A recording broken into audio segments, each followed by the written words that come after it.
Good evening friends. Welcome to happy trading life. आज Friday था और आज मैंने अब आपको अपने वो दिखाता हूँ जो चैनल है या ग्रुप है उसमें मैंने क्या लिख के भेजा था सवेरे सवेरे 9:07 पे। Just a view please see weekly chart resistance it's around 32,900 something. I am not seeing charts not trading. मुझे एक्चुअली सवेरे कुछ काम था अर्ली मॉर्निंग, तो मैंने बस मोबाइल पे देखा ओपनिंग वैल्यू 33,000 कुछ आ रही थी, तो मैंने कह दिया 32,900 रेजिस्टेंस है वीकली चार्ट पे, तो इसको बड़ा ध्यान से आज ट्रेड करना। और ऐसा नहीं कि 32,900 वो है रेजिस्टेंस है तो उसको बस मान लो और रैंडमली शॉर्ट कर दो, ऐसा भी नहीं करना, क्योंकि 1 आवर के चार्ट में शायद ट्रायंगल पेंटर बन रहा था, डोंट रिमेम्बर।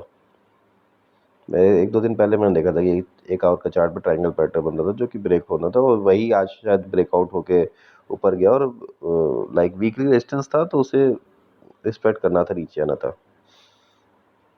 ठीक है ना। नाउ ये देखिए, फिर मैंने एक्चुअली मैंने एक ट्रेड लिया था, वो भी मैं आपको दिखाऊंगा। बहुत टायर्ड था मैं, फिर भी मैंने एक ट्रेड ले लिया था और फिर उससे निकल के सो गया था। उसके भी मैं आपको चार्ट दिखाऊंगा एक दूसरे बंदे के साथ अभी। तो see the importance of higher time frame. ये मैंने 12:27 में मिला था कि तब मार्केट काफ़ी नीचे आ गई थी, 32,800 कुछ के नीचे चल रही थी, और पूरा दिन फिर वो वहीं रही, 33,000 को क्रॉस नहीं किया उसने। और 12:27 में ही मैंने कॉल बाय किया था और मैंने रखा था कि उस समय 800 कुछ चल रहा था शायद बी एन, और मैंने कहा था मेरा बी एन का टारगेट है 950।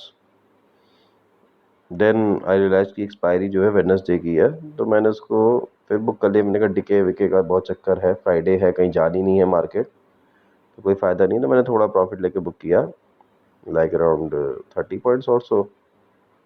और उसके बाद उसने करीबन 50-60 पॉइंट्स दे दिए थे जब वो 941 आया, तो 941 का उसके बाद फिर नीचे आके फिर ऊपर गया था 983 तक, ऐसे कुछ गया था। तो ये आपका जो है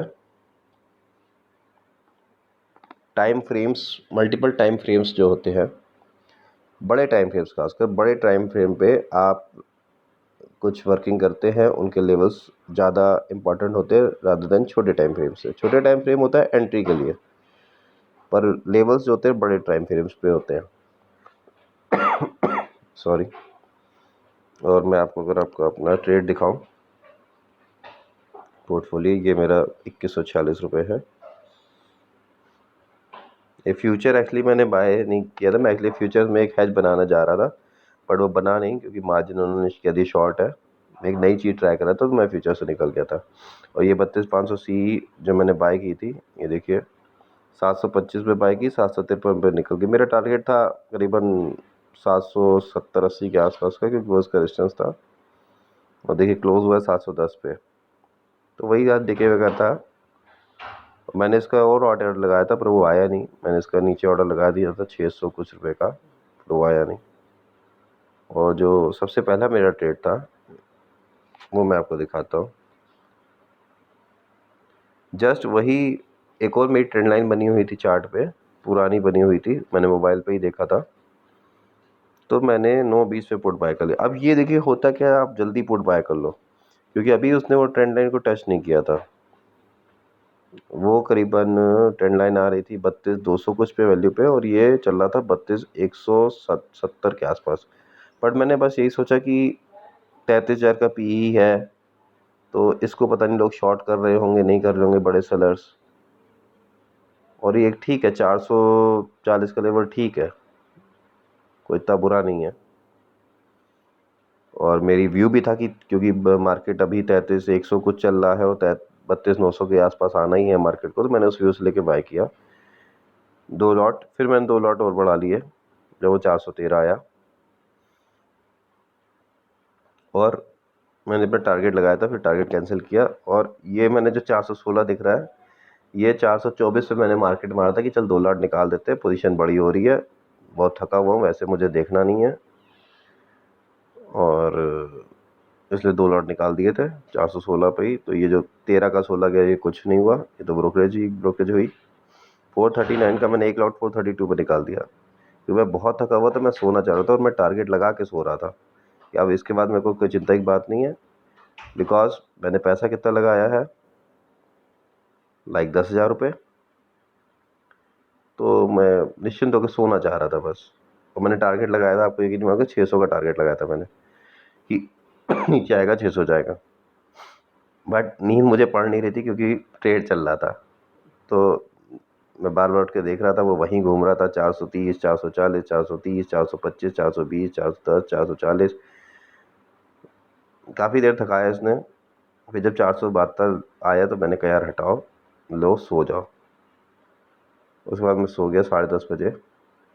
उसके बाद आधे घंटे के बाद मेरी नींद खुली, वो भी मैं सो नहीं पा रहा था। अब इसी की चैट मैं आपको दिखाता हूँ इन केस। ये तो अभी चैट इसने सोनीपत वाले ने शुरू कर दी है। चलो मैं आपको सुबह का दिखाता हूँ। ये बहुत चैट करता है ट्रेडिंग के बीच में।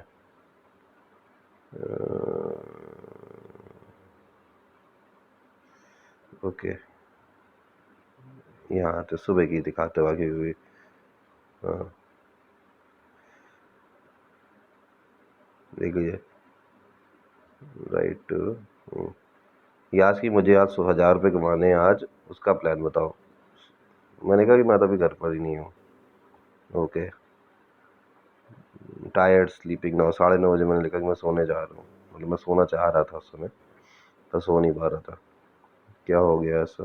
कुछ नहीं, नींद आ रही थी, ट्रेड ले लिया था, सो नहीं पा रहा था, कहीं प्रॉफिट ना मिस हो जाए। अब निकल गया। कितने प्रॉफिट पे? 800 प्रॉफिट पे। उस समय मुझे 800 प्रॉफिट हुआ था, मैं निकल गया। 1 लॉट से किया था, शॉर्ट किया था, बाय पी लिया था। नींद में भी 4 चल रहे थे, सो नहीं पा रहा था। फिर ये सॉरी, ये देखिए 10:30 बजे मैंने बुक कर लिया था, ठीक है। और 11 बजे 500 का हंस रहे हो, अभी देखा टारगेट आया 500 प्लस। मैं 600 भी देख रहा था। मतलब आप सोचिए, वो 500 प्लस का टारगेट करके वापस लौट गया था, पर मैंने कहा मेरा तो 600 का मेरा टारगेट था, ठीक है। और ये 600 भी आप आया, अगर आप हाई देखेंगे, ये मैंने 11 पर लिखा और 600 काफ़ी देर बाद हाई बना, 1 घंटे बाद करीब। But I was too tired to trade, I was too tired. और मुझे पता था कि आज फ्राइडे है, आज कुछ होना नहीं है खास। So I was not interested in trading much, क्योंकि कई दिन ऐसे होते हैं आपको डेली ट्रेड करना ज़रूरी नहीं है। आप ये भी बात समझिए, आपको डेली ट्रेड करना ज़रूरी नहीं है। जिस दिन आपके नहीं बैठ रहा, आप कहीं बिज़ी हो, पहले मैं यही करता था, मैं बिज़ी होता था, भी रास्ते में चलते हुए मोबाइल पे ट्रेड लेता था, स्कैल्प करता था, पैसा कमाता था, पर वो हैबिट्स बहुत बेकार है। वो जिस दिन लॉस देती है तो अच्छा लॉस देती हैं। तो उसके बाद से मैंने फिर ये कर लिया कि जब नहीं हो तो भैया नहीं है। और जब मुझे लग रहा था आज मार्केट में कुछ नहीं होना, ना डिके होगा और ना ही कोई मार्केट रन करेगी, सो छोटे छोटे पॉइंट्स मिलने हैं। फिर भी मैंने जब उठ गया था 11 बजे, तो मैंने एक आध दो ट्रेड लेके मैंने कहा चलो हो गया, ख़त्म करो।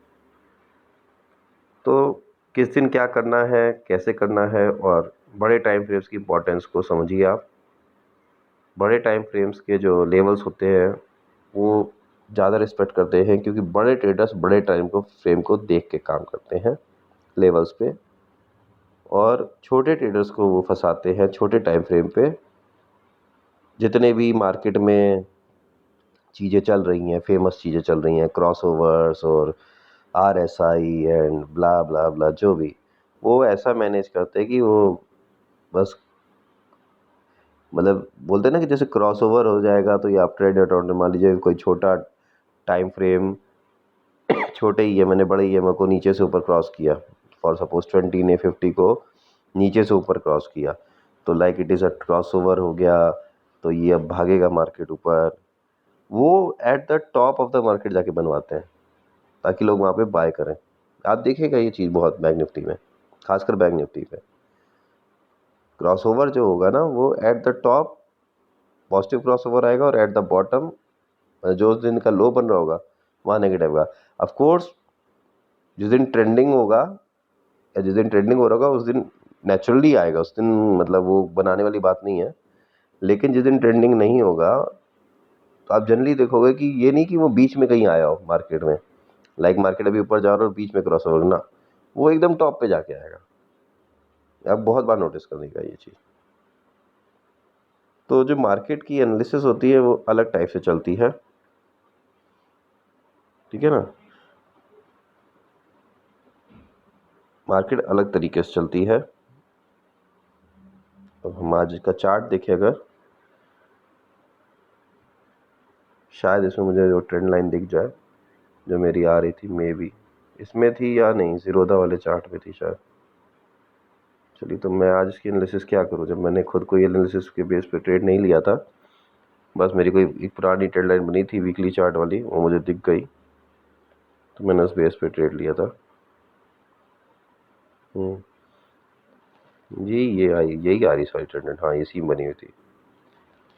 तो ये देखिए ट्रेंड लाइन करीबन 33,180, हाँ 33,180 की थी, सॉरी। तो यहीं पे गई था तो मैंने शॉर्ट कर दिया था, तो थोड़ा नीचे गया, ऊपर गया 33,253 के आसपास और फिर वापस नीचे आ गया। तो आई वॉज प्रेटी श्योर, क्योंकि मैं 33,000 की पी पे बैठा था, फ्राइडे है, तो डिके नाम की चीज़ तो होनी नहीं, जरा सा भी रिवर्स आएगा तो मुझे तो 432 के बाद मैंने यहाँ पे 413 के आसपास बाई किया था। लेकिन बस मैंने खाली इसलिए निकाल दिया था क्योंकि मैं बहुत थका हुआ था। एंड अगर मॉनिटर, जैसे मैंने कहा ना, मैं ऑर्डर लगा के छोड़ना चाहता था, तो मुझे लगा यार नहीं, 100 क्वांटिटी से मैं ऑर्डर लगा के नहीं छोड़ सकता, 1 लॉट या 2 लॉट तो ठीक है।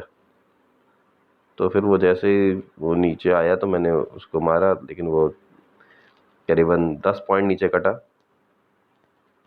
तो मैंने कहा कोई बात नहीं। तो ये जो ट्रेंड लाइन आ रही है ये मे बी 15 मिनट्स की ट्रेंड लाइन है या वीकली ट्रेंड, वीकली तो 30,900 पे है, ये 15 मिनट्स की आ रही हुई कोई, या पुरानी बनी हुई है। देखिए मतलब पहले की कोई बड़ी ट्राइब की बनी है ये मुझे पता था, तो मैंने बस उसके बेसिस पे कर दिया। सो इतना इजी है मार्केट में पैसा बनाना, सिंपल चीज़ें बहुत सिंपली काम करती हैं, कॉम्प्लिकेटेड चीज़ में बंदा कॉम्प्लिकेट होता है।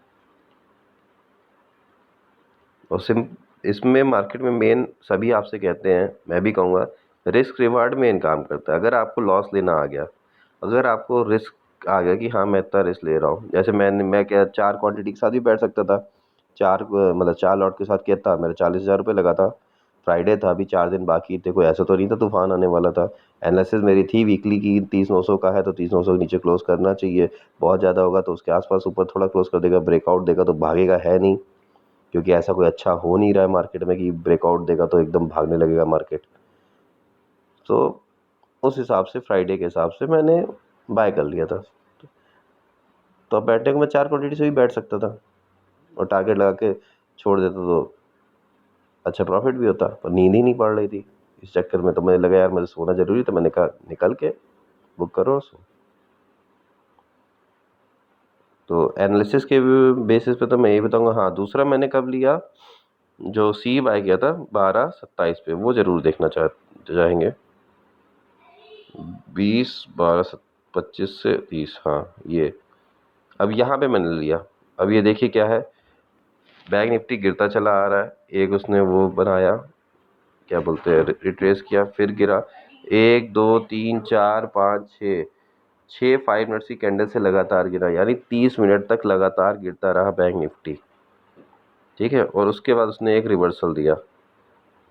सो तब मुझे श्योर हो गया था कि, और मैंने कौन सा लिया है ये भी आप देखिए, 32,500 का।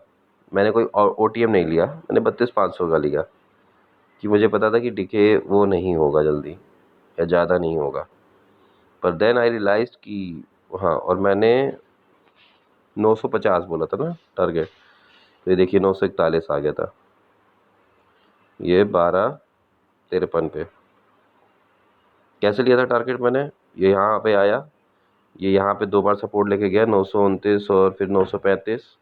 ये 929 का सपोर्ट, इसका लो देखेंगे आप तो 930 का है, और इसका सपोर्ट जो है वो 937 का है।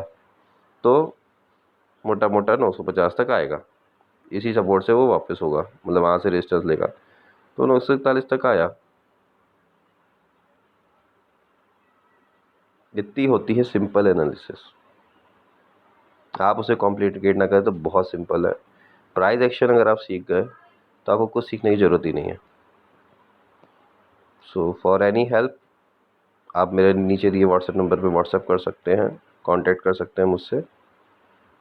कभी भी कोई आपको चीज़ पूछनी हो, समझनी हो। Thank you and wish you all a happy trading life.